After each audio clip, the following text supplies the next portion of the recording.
हमारा जे एडवांस 2013 में binomial theorem से पूछा हुआ क्वेश्चन है। तो चलते हैं इसको भी सॉल्व करते हैं जैसे हर क्वेश्चन को सॉल्व करते हैं। ठीक, तो क्वेश्चन क्या है, the coefficient of three conjugative terms of 1 plus X के power n plus 5 are in the ratio 5:10:14, then find n। ठीक है, कोई दिक्कत नहीं।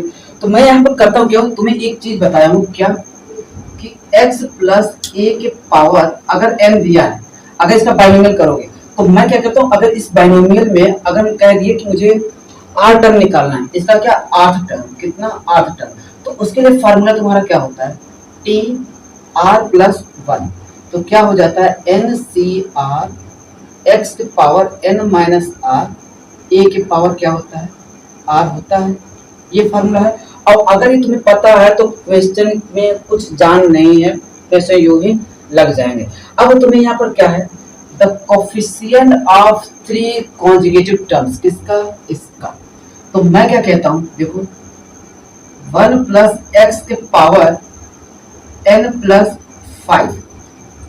तो मैं इसको क्या करता हूँ, एक बार पहले 8 टर्म निकाल लेता हूँ इसका क्या करता हूँ, r प्लस 1 टर्म निकाल लेता हूँ और इसी का r प्लस 2 टर्म निकाल लेता हूँ। ठीक, और फिर जैसे तीनों निकल, क्योंकि हमको पूछा क्या, थ्री कॉन्जुगेटिव टर्म्स और उनका रेशियो कितना, इतना। तो अगर मुझे ये वाला टर्म निकल कर आ जाए और फिर इसका रेशियो के साथ क्या कर दे, सॉल्व कर दे, तो क्या मुझे n की वैल्यू मिल सकता है, बिल्कुल मिल सकता है। तो मैं क्या करता हूँ, अब इसका 8 टर्म r प्लस 1 और r प्लस 2 टर्म निकालता हूँ। ठीक, तो जब इसका मैं 8 टर्म निकालूंगा, ठीक, तो मैं क्या किया, टी आर प्लस 1, क्या टी आर प्लस 1, तो कितना हो जाएगा, n प्लस 5 सी और कितना हो जाएगा r, कितना r।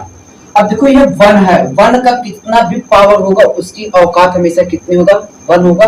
तो उसको लिखूं या न लिखूं कोई मैटर नहीं करता। और हमको चाहिए था क्या भैया, कोफिशिएंट किसका, x का, x की पावर कितना आ जाएगा, r आ जाएगा। तो मैं, अब मुझे तो कोफिशिएंट चाहिए ना, तो मैं क्यों कोफिशिएंट लूंगा, इसको क्या कर दूंगा, एलिमिनेट कर दूंगा। तो लगे हाथ थोड़ा सा मैं इसको सॉल्व कर देता हूँ, तो क्या हो जाएगा, तो n plus 5 factorial by r factorial n plus 5 minus r factorial हो जाएगा। ठीक, तो मेरा एक निकल कर आ गया। इसी तरह दूसरे वाले का करते हैं, टी आर प्लस 2। तो अब टी आर प्लस 2 मतलब एक 1 में जोड़ दे, आराम से करूँ, कोई दिक्कत नहीं, प्लस 1 कर दिया। तो इतना इसका कितना होगा, n प्लस 5 सी r प्लस 1 हो जाएगा। कोफिशिएंट को मैं नहीं लिख रहा हूँ, इसको सॉल्व करूंगा तो कितना हो जाएगा, n plus 5 factorial by r plus 1 factorial, n plus 5 minus r minus 1 होगा, इतना फैक्टोरियल। अब देखो इतना है, इसको मैं थोड़ा सा सॉल्व कर दूं, तो अगर मैं इस 1 को 5 में से घटाऊंगा तो कितना आ जाएगा, 4 आ जाएगा। तो मैं इसको यहाँ इतना लिख सकता हूँ क्या, n plus 4 minus r factorial लिख सकता हूँ, यही तो होगा अगर इसको सॉल्व करूँ। तो मैं इसको क्या करता हूँ, हटा देता हूँ। ठीक, अब उसकी जगह क्या लिख दूंगा, ये, तो कितना हो जाएगा, n plus 4 minus r factorial. ठीक, इसी तरह तीसरा वाला में टर्म निकाल लेते हैं, इसका क्या हो जाएगा, टी आर प्लस 2 प्लस 1। तो इसका कितना हो जाएगा, n प्लस 5 सी आर, कितना हो जाएगा, n plus 5 C r, r plus 2। तो इसका कितना हो जाएगा, n plus 5 factorial by r plus 2 factorial, n plus 5 minus r minus 2 factorial. तो जो काम मैं इसके साथ किया था वही काम इसके साथ, 5 में से 2 चला जाएगा तो कितना देगा, प्लस 3। तो मैं इसको यहाँ से हटाकर कितना कर दूंगा, इसको यहाँ से हटा दूंगा। ठीक, तो कितना हो जाएगा, प्लस 3 फैक्टोरियल। ठीक, अब देखो हमको ये रेशियो मिला है कितना, T R plus 1, T R plus 2, T R plus 3, 5:10:14, कितना है। ठीक, तो मैं यहाँ से क्या करता हूँ, टी आर प्लस वन निकालता हूँ। तो निकालूंगा तो कोई एक कांस्टेंट नंबर ले लेते हैं, तो उसके लिए ले लिया कितना के। दूसरा वाला ले लिया टी आर प्लस टू, तो कितना हो जाएगा 10 के। तीसरा वाला क्या आ जाएगा, टी आर प्लस थ्री 14 के आ जाएगा, बिल्कुल आ जाएगा। तो मैं इसकी वैल्यू ये जो यहाँ पर है, तो मैं इसको यहाँ रख दे रहा हूँ। तो यहाँ जब रखूंगा तो इसकी कितनी वैल्यू बराबर आ जाएगा 5 के, और इसका कितना आ जाएगा 10 के, और इसका कितने बराबर आ जाएगा 14 के। इतना आ गया। अब हमको चाहिए था क्या भैया n। इतनी बात समझ में आ गई, बहुत आराम से चला। तो अब इसको क्या करते हैं, हटा देते हैं। इसकी अब कोई जरूरत नहीं। काम मुझे समझ में आ गया कैसे क्या करना है, ठीक। तो अब मैं क्या करता हूँ, इसको मानता है इक्वेशन नंबर फर्स्ट, सेकेंड और थर्ड। तो पहले इसका इसके साथ सॉल्व करते हैं। तो अगर मैं इसको डिवाइड करूं, क्या अगर इस साइड डिवाइड करूंगा तो इधर भी डिवाइड करूंगा। तो मैं इसको कर रहा हूं यहाँ, तो n plus 5 factorial upon r factorial n plus 5 minus r factorial upon n plus 5 factorial upon r plus 1 factorial n plus 4 minus 1 factorial equal to 5k by 10k। तो इसको सॉल्व करूंगा तो कितना आ जाएगा 1/2। तो इधर से थोड़ा सा सिंपलीफाई कर देते हैं, तो ये वाली वैल्यू इससे चला जाएगा। अब देखो यार, एक चीज यहाँ पर है क्या, r प्लस 1 और ये कितना r। तो मैं r प्लस 1 को देखो, r प्लस 1 फैक्टोरियल को क्या ऐसे लिख सकता हूँ, r plus 1 into r factorial लिख सकता हूँ। तो मैं यहाँ से इसको क्या करता हूँ, थोड़ा सा सिंप्लीफाई करता हूँ। तो इसको क्या लिख सकता हूँ, देखो r प्लस 1 की जगह पर मैंने क्या लिख दिया, r plus 1 into r factorial. दूसरा वाला देखो n प्लस 4, यहाँ कितना n प्लस 5। तो ये वाला नंबर इससे कितना एक टर्म ज्यादा है, इसको ब्रेक करते हैं क्या, देखो n plus 5 minus r factorial. तो इसको मैं क्या लिख सकता हूँ, n प्लस 5 माइनस r।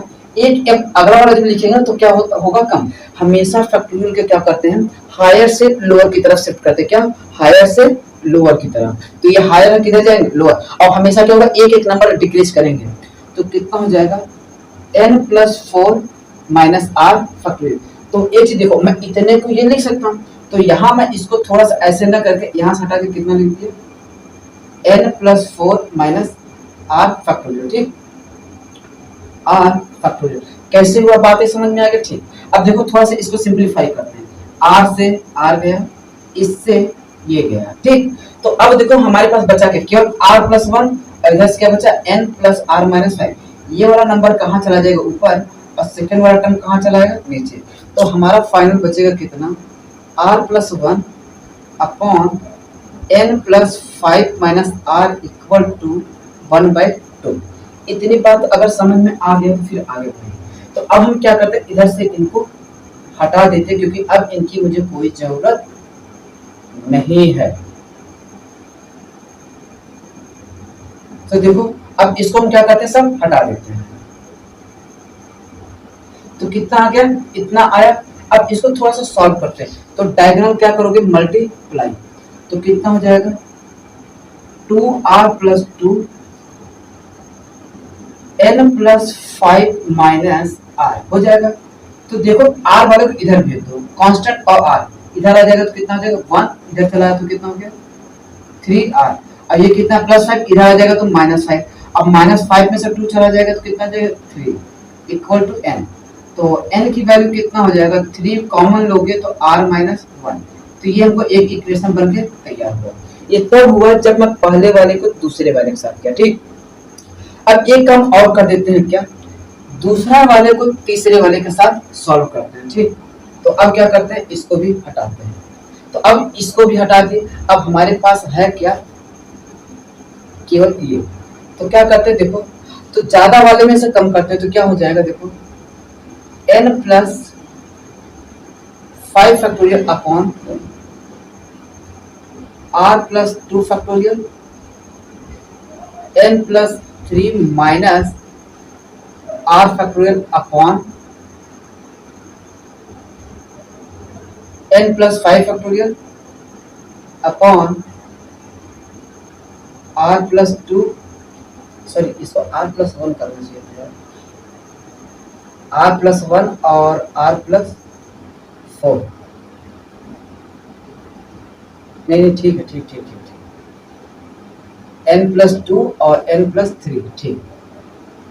तो इसका कितना हो जाएगा, आर प्लस वन फैक्टोरियल और कितना हो जाएगा n plus four minus r factorial. तो कितना हो जाएगा 14k बाई 10k हो जाएगा। इतनी बात अगर समझ में आ गया कि हमने क्या किया, सेकंड वाले को पहले लिख दिया और फर्स्ट वाले को बाद। ठीक, अब देखो ये 5 फैक्टोरियल से ये वाला चला जाएगा। ठीक, अब देखो ये वाली वैल्यू क्या है, इससे एक ज्यादा है। ठीक, तो मैं r प्लस टू को क्या लिख सकता हूँ, r plus two into r plus one लिख सकता हूँ। ठीक, तो मैं इसको हटा के क्या लिख देना, देखो तो इतने की जगह ये लिख सकता हूँ। तो क्या हो जाएगा, r plus two into r plus one.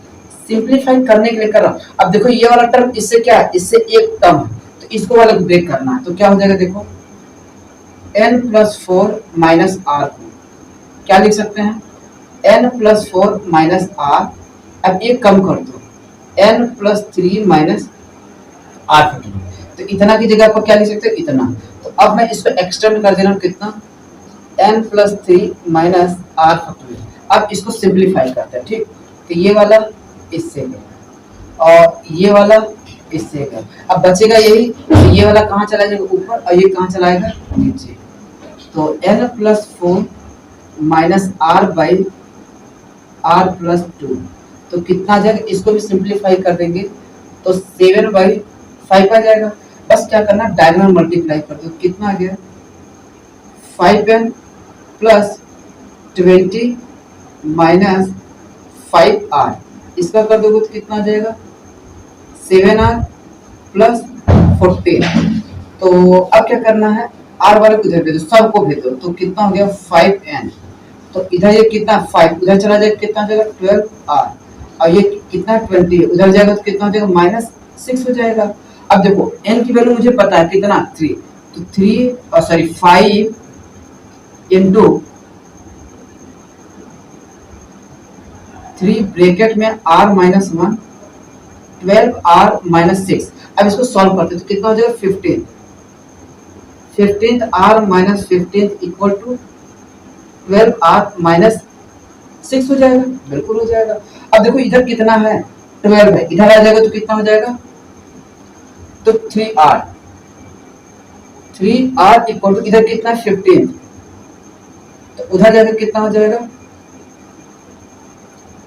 15 minus 6। तो इसको सॉल्व करेंगे तो कितना आ जाएगा 3r equal to 3r equal to कितना हो जाएगा 9 हो जाएगा। तो इसको अगर सॉल्व करेंगे तो कितना r की वैल्यू कितना आ गया 3 आ गया, कितना आ गया 3। और ये वाली वैल्यू उठा कर अगर इसमें रख देंगे तो n की वैल्यू कितना हो जाएगा 3 ब्रैकेट में r माइनस 1। तो ये वाली वैल्यू यहाँ रख दो, तो n इक्वल टू 3 ब्रैकेट में 3 माइनस 1, ओवरऑल कितना आ जाएगा 6, कितना आ जाएगा 6। तो देखो एकदम मैंने बेसिक तरीके से एक एक चीजें समझा कर किया हूँ। ये मैंने मान लो कि तुम्हें कुछ नहीं आता, उसके बेसिक एकदम बेसिक तरीके से बताया हूँ। तो चीजें समझ में आ गया होगा। चलो।